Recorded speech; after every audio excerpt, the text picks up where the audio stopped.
You can look at the camera if it's, you'll see it, if you want to look into the camera. Good evening. Welcome to Griswold Talkback. I'm Ed Berdick, your host. I apologize for the last 3 weeks. I've been on vacation pretty much.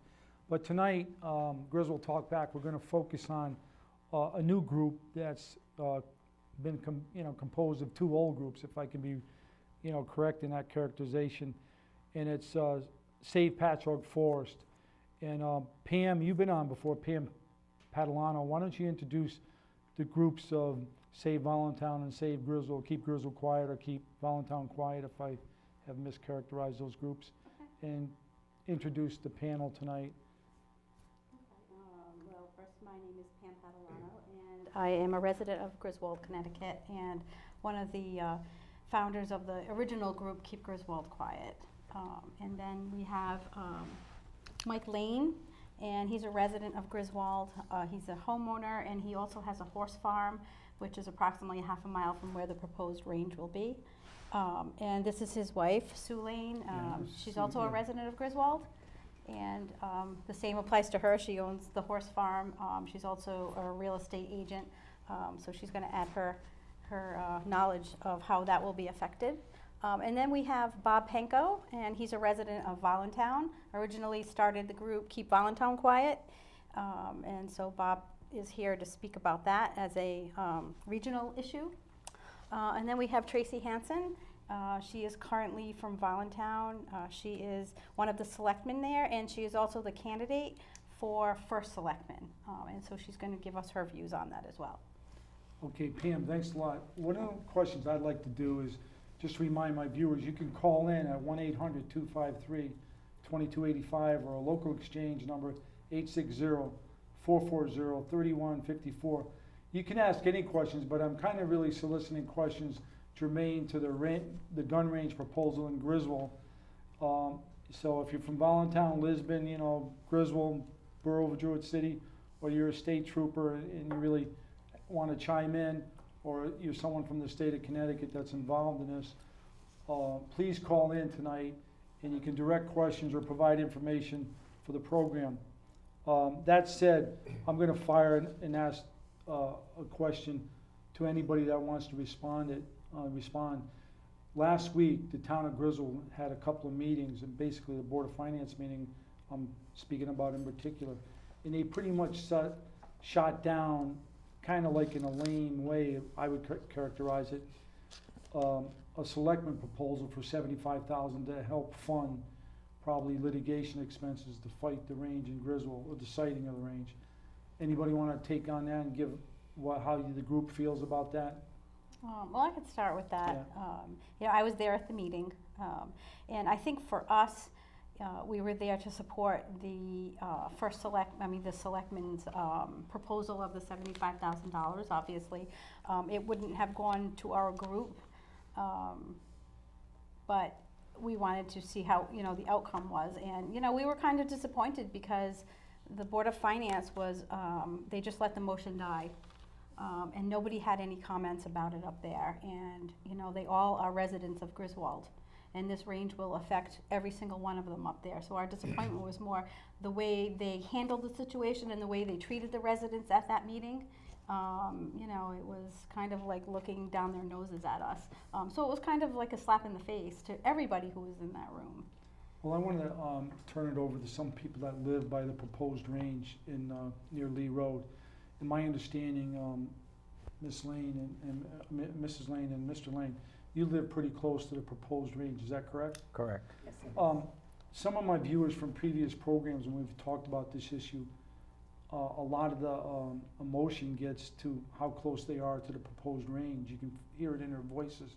So I want to give you the opportunity, Mrs. Lane and Mr. Lane, to just, I know you can get really logical about the impact, and we'll hear from your wife about the real estate impact upon it. But as a person that has a home, lives in the area, kind of, how's it feel to be the state proposing something like that next to your house? Well, and we do have two ranges right next to us, and they like to compare those ranges to the state range.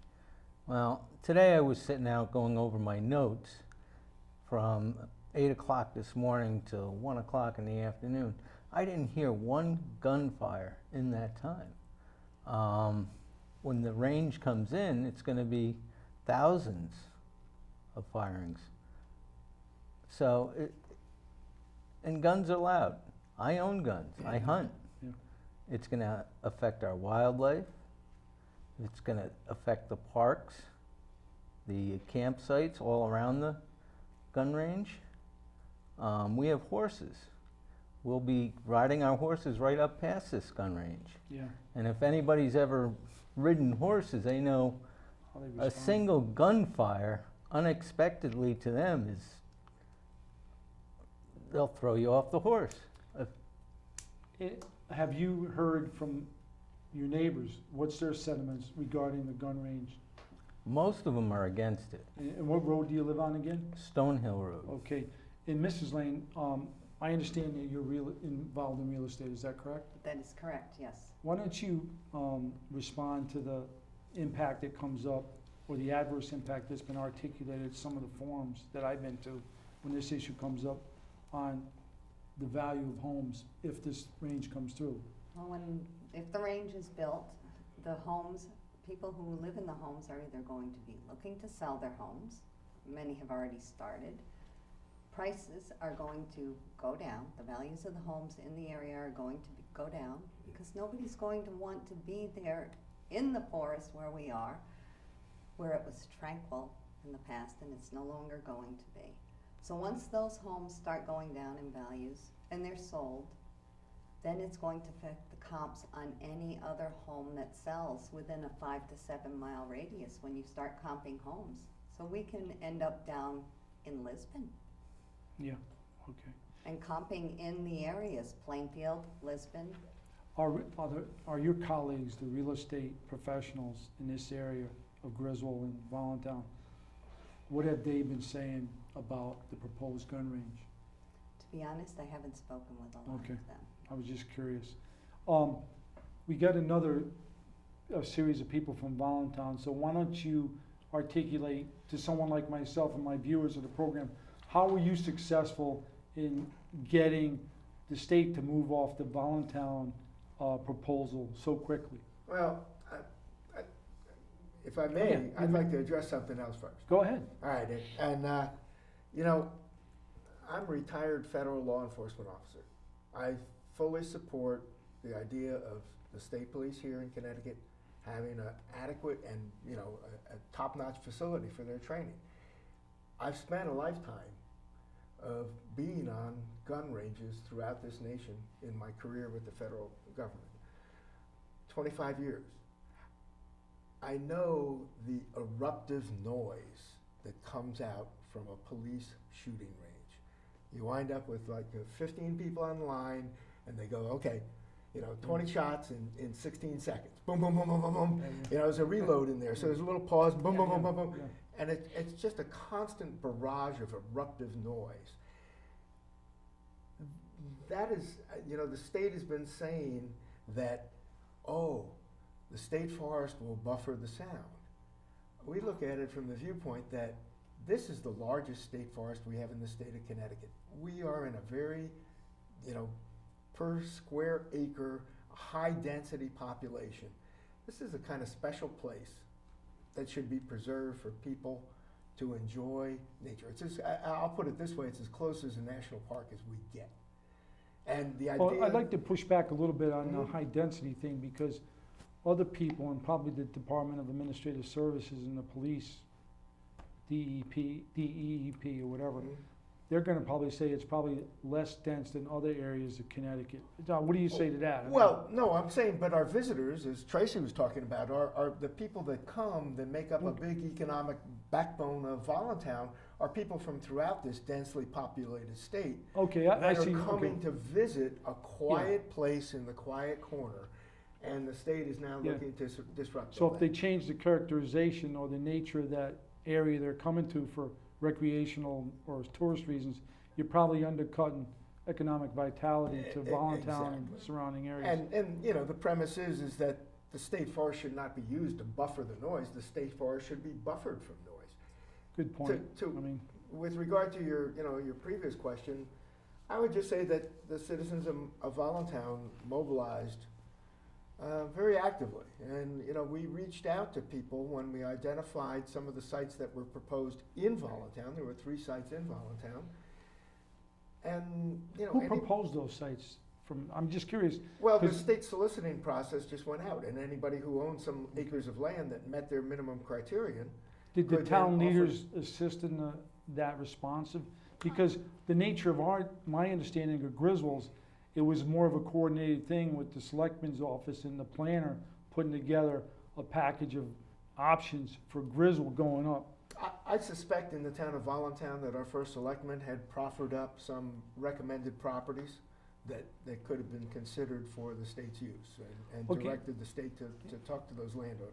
Yeah, if I take a call, I'm sorry to interrupt you, there's a line, but I want to, when we get into, if you had to summarize, how was Voluntown successful in pushing back when they came? I mean, I wasn't at that meeting, I just heard. Right. But I mean, in your assessment, why did they move to Griswold so fast after Voluntown? Number one, well, Yeah, if you, Tracy, you can chime in too, 'cause- please. The land in Voluntown Yeah. that was put up for them to consider was never actually looked at by any of the state people. All they saw was the map, the land on the map fit their land size that they were looking for. They'd never actually they didn't drill saw- down and do a lot of They diligence, didn't due look diligence. at the land, Okay. and a lot of that land had wetlands, and it was area that wasn't really conducive to what they were looking for. So none of it was attributed to the kind of like so-called hostile response It to was that? probably a combination. Okay. It definitely, the reaction from the residents definitely had an impact on the state when they were here.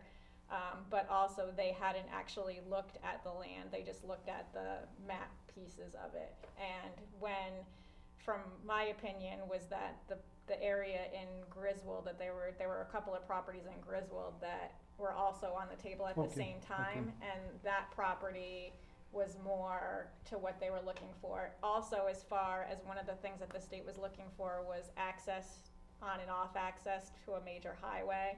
And we didn't really have that in Voluntown either, and that was another reason why areas in Griswold were better for them as Okay, well. appreciate it. Let me take this phone call and then we'll spin around and get some other questions answered as well. Go ahead, thanks for waiting. You're on the air. Yeah, good afternoon, Ed. I'd like to thank you and each one of your guests for being there. This is a very, very important topic. As you put it, not only to the residents of Griswold, Voluntown, Plainfield, but the state. I'd like to ask Mrs. Lane, I know a couple years back I called the president of the Eastern Connecticut Association of Realtors with the question if the realtors, the agents, were required to disclose the proximity to a shooting range, and at the time it wasn't required, although the Hartford Board of Realtors, it's been a requirement for a long time. And again, about 2 years ago, the president of the Eastern Connecticut Board told me that it was going to be proposed. Has there been any update on that situation? The last that I know, it still does not have to be disclosed. Okay. Well, thank you. I've got another. Go ahead, you got all the suggestion. time in the world. Well, I'll make it quick so other No, that's all right, callers I'm just joking. call in, but This is an important issue, so keep asking questions. okay, thank you. I'd like to. I've recommended this before. People could go to Google Earth and Google 285 Preston Avenue in Meriden, Connecticut. That's the address of the State Police Training Academy. I've actually gone through the academy. Behind the academy, they have a shooting range existing. Behind the shooting range, there's a big mountain. I don't remember the name of the mountain as a backdrop, a berm, if you will. You Google Earth that and pan left to right, and you'll see the wooded areas. They can use that if they want. A second recommendation, a suggestion would be, in today's world, the virtual reality machine equipment that's available. You know, you can shoot at those metal targets and bing, bing, sighting your weapons, and maybe for new recruits to practice handling a weapon, etc. But in the real world, today's world, the virtual reality training, I don't think can be beaten. That'll scare the daylights out of you, and that's, if they want real world, real-time training, they can pursue that. That can be conducted right inside the classroom at the State Police Academy in Meriden, almost the center of the state. And I'll let you guys go. Oh, And again, before you hang up- thank each and every one of your guests. Let's keep fighting. Okay, Thank before you hang up, can I ask you a question? I think he hung up. Okay, I was gonna ask him, but I'll let you continue. Can I follow up on that Sure, you comment? can, that's where you're on. But You know- before I do, I wanted to let you know what I was gonna ask him. I wanted to ask him what his, or any other listeners, what's their feedback from the Board of Finance's decision last week. I wanna try to Yeah, see solicit what some they got to feedback say. from the audience if I can, but go ahead. Well, I wanted to follow up on that because, as a federal law enforcement officer for 25 years, the state police have made the pitch that they have to have this outdoor range so they can drive their vehicles and they can do their tactical training. And you know what? I've spent a lifetime doing that very tactical training. You don't have to drive a car very far. You just have to drive it at 50 Yeah. feet and use it for cover. Exit the vehicle, use it for cover. I look at this whole thing, following up on the virtual reality thing, find a vacant big box store in the middle of the state, gut the insides, and they can put sprinkler systems in there and make it rain. They can simulate the Yeah. real world. They can put fans in there and make it blow, the wind blow. They could shoot rifles hundreds of yards on an indoor big box store gutted. And they can drive their cars and do that for cover. And they can do that in the middle of the state, save a lot of money for the taxpayers, and save Well, a lot of money in perpetuity for people I'm gonna try driving. to, I wanna circle back to that as a moderator tonight. I see some other phone calls, so I'm gonna try to take them, because that's my bias. But one of the things, it's gonna sound morbid, but one of the things they should do is try to take over some old abandoned schools, and, because that's where the big fear is, when what's been playing out across the nation. Yeah. I thought I had a line there, but I guess it disappeared. But I wanna follow up on, and I'll let you guys, I know you wanna get some messages on how to fight this and your plans going forward. But I wanna get your feedback. Pam, I got yours, but some of these other people about maybe the lanes. Were you disappointed on what the Board of Finance did last week? If so, what disappointed you? I was appalled. Plain and simple, I was appalled. I have been a resident of Griswold for almost 40 years, and I am totally ashamed to admit I am from that town at this point. It was very demeaning to those of us who are on the Keep Griswold Quiet or Protect Pachaug. We're special interests. This is not a special interest. This project will affect residents of the entire state of Connecticut, Rhode Island, Massachusetts. We have friends who come from California, South Korea. They all come out and go hiking in the forest with us. Okay, so what I'm trying to I tease out they is when I was at that meeting, and I'm kind of like, I take the bark off sometimes on some issues.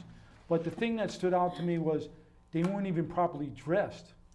Maybe No, they were not. it's almost like, they really weren't planning this meeting, but they cobbled it together for the benefit of the selectmen, and say, yeah, we'll do your dirty work. We'll pretend we're considering this.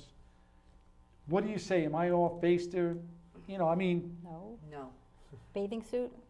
One of them had a bathing suit on. Yeah, so that's number one. It wasn't professionally. And the other thing that I didn't like is they had the motion after they had the discussion. I know you can do that, but it's not.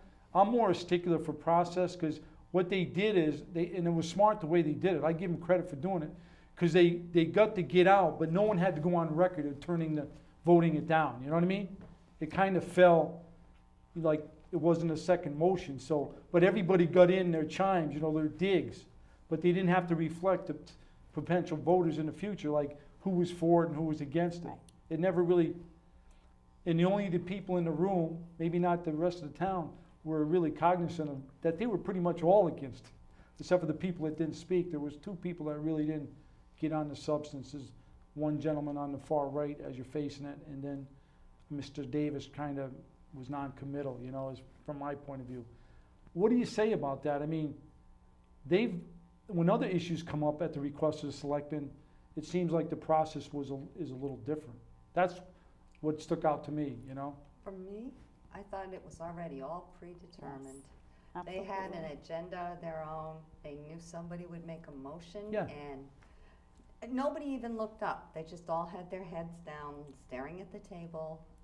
It was demeaning to us in the Yeah. audience. They wouldn't even look at us, Or explain their reasoning. right? Now, And there was a vote. I mean, the town people voted in that's what I wanted to 2000 get to next. I mean, Yeah. resoundingly. And yes, I think they did comment that, well, that wasn't the town. Well, it was put out there. Anybody from the town could have come and voted. Shame on them if they were pro-gun range and didn't come out. Well, the question I wanted to ask is, I tried to do it, I did speak at the public forum part of it, but one of the things that sticks out to me as an attorney, and I'm gonna get into how you guys might wanna try to fight this, I'm just curious for my viewers, that one of the reasons why I thought the town should have took it to a referendum on the appropriation, is the town solicited the state to come and look at those properties, the leadership of the town, initially. Now, Kevin, you know, being a good politician, kind of tried to pivot away from that, you know, after we had that special town meeting. But don't forget, the departments that are for that range going to Griswold, they spend money on legal fees. They turned it over to Jepson to give a little rubber stamp for all the supposed objections to, you know, that Griswold's trying to raise on it. So I think in that aspect, I think the town should have considered, hey, maybe if we can't do the full 75, they could have had a little understanding where maybe it deserves to go to referendum, but because of the fiscal constraints we have as a town, maybe we need to put a ceiling on what we can appropriate from our, you know, cash reserves or whatever you call it, or we'll do a match, or we'll do a lower figure, you know, to help them, you know, give, you know, so I kind of take your inference that, you know, this thing was gamed, and I hate to say it, and I'm gonna ask Pam for her feedback. I think it was kind of like a wink and a nod between the Board of Selectmen and the Board of Finance. I don't let the Board of Selectmen off the hook, is maybe, that's just my view. Pam, what do you say? Because you've been following this for a long time. Yes, I have. In other words, where you guys played a little bit. Oh, absolutely. There was no doubt. We walked into the lion's den that night. And, you know, before we went there, we knew that was going to happen because of all, you know, because of the history of this whole thing and dealing with the town on this. I mean, you know, Kevin proposed the $75,000 2 weeks before. And, you know, he made his case that night, and he spoke pretty eloquently about the reasons why they should allocate the money and, you know, all of that. I'm going to give credit where credit is due. And as soon as the non-vote was stated, he just got up and walked out like he was disgusted. So, I mean, was it a show? I don't know. It could have been. But I know that the Board of Finance, this was already predestined. They already had a plan. It was very, very clear. I mean, because we got up at the end and people asked questions, and they couldn't even answer our questions. Okay. What's the next step? I mean, who wants to speak to that? I know you have some other points you want to make, Mrs. Lane, on, you know, your notes here. But the question that I think some of the viewers or the people from Griswold want to know is, hey, is there other cards you're going to play as a group? And I guess you're rebranding your group now as Preserve Pachaug Forest, so maybe you can answer that too. What's the change in to try it into a regional thing? You know, we want to address it as a regional issue because it does affect all of the towns, and Bob can speak on that in a Okay. second. But you know, obviously, we're not showing all our hands right now. Okay. We are participating in some fundraisers. We have spoken to an attorney who was willing to help us, and it was the same attorneys that helped Willington beat the state. So they are very excited to be on board with us. And again, you know, it's all about getting the funding, and we're doing Is what there we any, can. is there any information you want to put out if people want to help you fund tonight on the air? Is there any point of contacts or phone numbers or? Yeah, you can contact keepgriswoldquiet@gmail.com if you would like to give a donation. We also have a crowdfunding page under YouCare, and you just have to type in Save Pachaug Forest. You care, how's that spelled, just to be clear? YOUCARE. Okay, And you can just make a donation through that. And again, we chose that over GoFundMe because they don't take a percentage of your profits. So, is there any phone number if anybody wants to just deliberately talk? sure, sure. Volunteers You can call 401-533-1864, and that's my personal number. Okay. Now, Bob, Mr. Planko, I guess, could you speak to the changing of the name, I guess, of the group that's trying to coalesce, Yeah, some opposition our to group this? had a pretty active resistance against this project in Voluntown. We never had a vote, but I'm pretty confident that 80% of the people in the town of Voluntown were against this range proposal. The site that the state has selected, the Lee site, is 0.6 of a mile from Voluntown, from the Voluntown line. The 0.6 of a mile from the Voluntown line being in the middle of the state forest in our most actively used parts of Pachaug State Forest, Mount Misery Campground. How the far is it horse from campground. Mount Misery? I mean, 1.5 miles. Okay, because that's significant, because a lot of people that I know go to the Pachaug Forest to go to Mount Misery. Is Chapman that, Field, the rhododendron trail in there, Yeah. it's the most heavily used part of Pachaug Forest. I know they can't Yeah. see the map very Yeah. clearly on the camera, but here's where they're putting the facility in, and here's all of the active recreational areas in Voluntown in the state forest. why do you think the state bureaucracy that has cognizance over the state forest is not chiming in on this and pretty much articulating to their sister bureaucracy that this is probably not a proposal that aligns with their interest, I can speak, Yeah, sorry, I can okay, speak one yeah. thing, that where the range is in Simsbury right now, Yeah. it actually is next to active recreational areas. There's hiking trails all around where the range is right now. The thing is, they're not normally quiet recreational areas. They've always been loud because the Yeah. range has been there Yeah. probably around the same time as the recreational areas. And the people that hike those areas are people that they have a lot public transportation that brings people in from city areas to go hiking there. So it's quieter. Yeah, It's completely different from our recreational areas, which are normally quiet.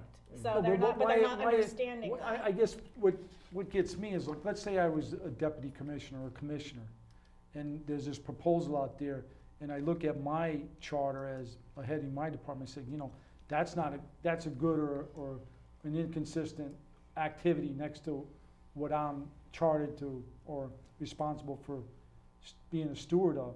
I would think there's gotta be some trade-offs by having a gun range for the state next to the state forest. I think Are they just, I think the state has been playing a trump card as far as who's getting the support, and they're